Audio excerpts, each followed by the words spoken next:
that you live in. Well, like, a little larger anyway. For me personally, I always envision something like this, but when I go to the store, it's just overwhelming. There's so many things. How do you know exactly what to pick? Well, that's why I do what I do. I'm a boutique partner, but how it gets started is I get inspired with one item.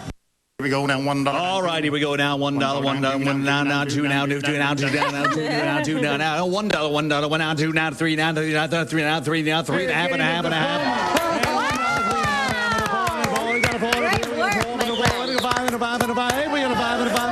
Let's make it a 10 now. And it's a 10 now. Now 10 and a half, 10 and a half, and it's 15, 15. I don't know what I'm doing. Fake it till you make it. Yeah. I just gave my car away to this woman. I don't even know how it all happened. But anyway, more coming your way from the amazing Advanced Auctioneer Academy. You will see again in a couple of minutes. I am so impressed. That was amazing. That is an art That form. Ralph, man, he knows what he is doing. But Corey did pretty good. I know. So cool, Celeste. Cream cheese. What a cute name. All right, let's go to the dog without him reacting. Then we step around a corner, and then we spend another 5 minutes around the corner until we can slowly, gradually start building up to him being able to be by himself and him trusting that we're going to return.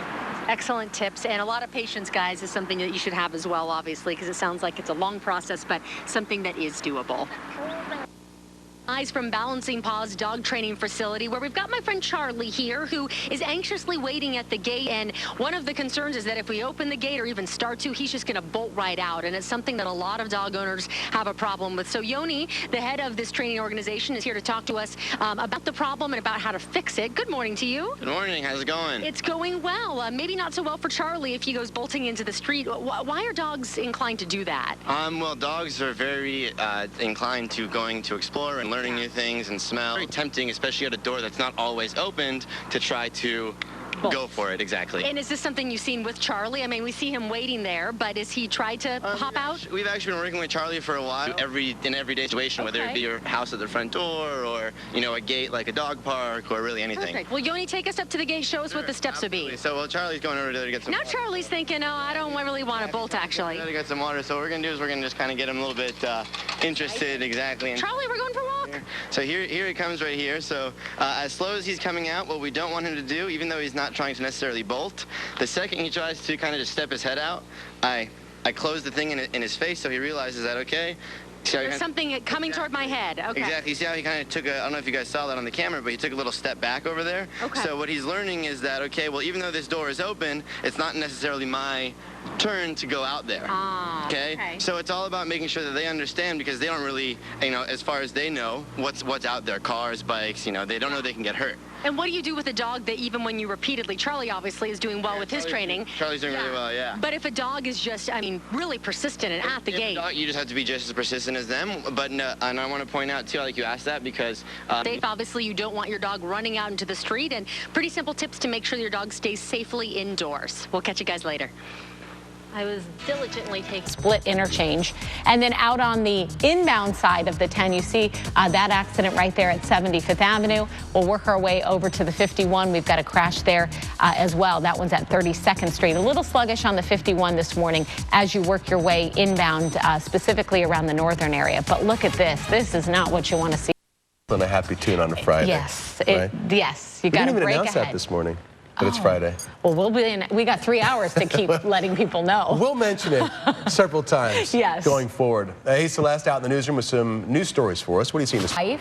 Are from here in the Valley, right? Yes, we are. Okay. How long did it take you? Before I ask you about what you're getting ready to do, how long did it take you to do this, to visit every ballpark? I got to every ballpark here. They have the bacon hot dog as a corn dog. Oh, yeah, I've had that. No. Very good here. Yeah, really good. Oh, yes. So yes, I saw it being built. What are some ways, I know you talk about this. In Arizona. Wow. And then we're going to roll on to Florida, and we're going to go see all the spring training camps in Florida, get them all done within approximately 26 days is what our goal is. So Cactus and Grapefruit Leagues are hit. You are the ballpark man. Yes. We have confirmed that here on AZA. Yes. Tom, best to you. Safe travels. Have fun.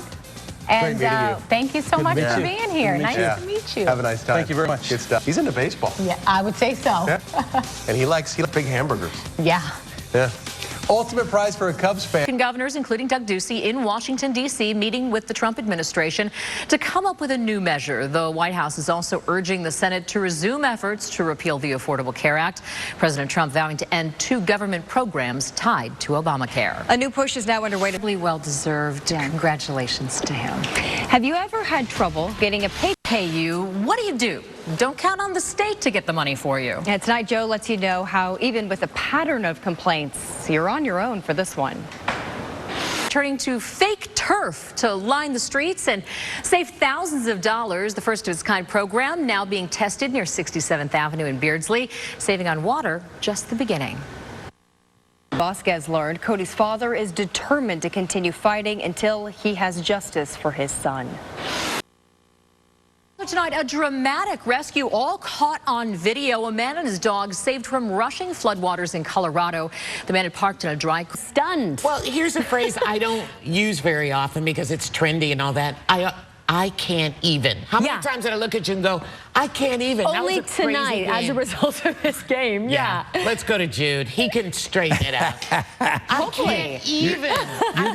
You're gonna ask me to bring some logic to a very bizarre, one of the most unusual. Exciting as the game tonight, but we are going to see some changes. They're not going to be epic, but we may get some rain in our forecast. Happy news for many of you who are tired of these warm conditions. Right now outside, we're looking at very clear skies, 87 degrees. The wind's pretty light, 5 miles an hour. But we are seeing some activity on the west coast. You'll see these showers pushing on shore through parts of northern and southern California, stretching into southern Nevada as well.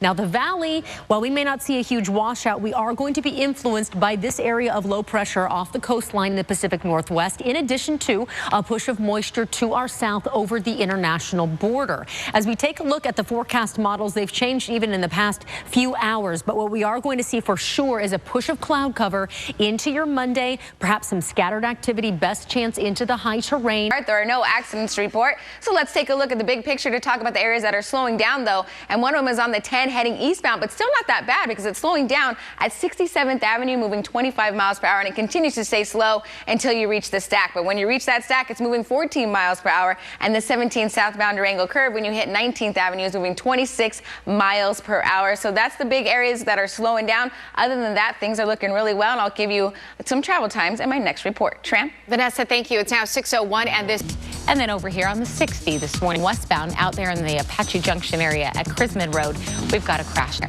We'll go ahead and take you outside. There's the 17. Things look pretty good on that one. Pretty Cup of coffee. Do you see our ugly sweaters they have out there for us? See mine right there? That is ugly. It's mine's a little scary too. Like, it's seen way better Yours times. has a nice mock turtleneck. Oh, great. Nice. 3/4 sleeve. I didn't go that deep into it. But that it's glitter. Just, mine's been around. Yeah. Couple of Since sequins. Like the Reagan administration, probably early Reagan. Yeah, maybe. I think it's from the Michael Deaver collection. Everyone knows. Everyone around Washington knew how the Deaves would throw down at Christmas time. We'll get ready. Out here on the 10, though, we go from about 53 miles per hour, which is below the speed limit in that section of West Phoenix, all the way down to about 19 miles per hour heading in toward downtown Phoenix. So it's just a slow crawl as you had a ton going on, a little bit of volume picking up, and that's about it. We'll start out here, 67th Avenue to the stack across the 10. That's, of course, always the first to load up with any sort of delays or volume. And right now, it's about an 8-minute ride ahead of you. If you are here's the Loop 101 up there in Northwest Glendale at 67th Avenue. You can see the sun is up, shining bright. The inbound lanes, they're filling up quickly, but still plenty of room out there to travel in from that section of the West Valley in toward North Phoenix. No major hangups yet. Ron?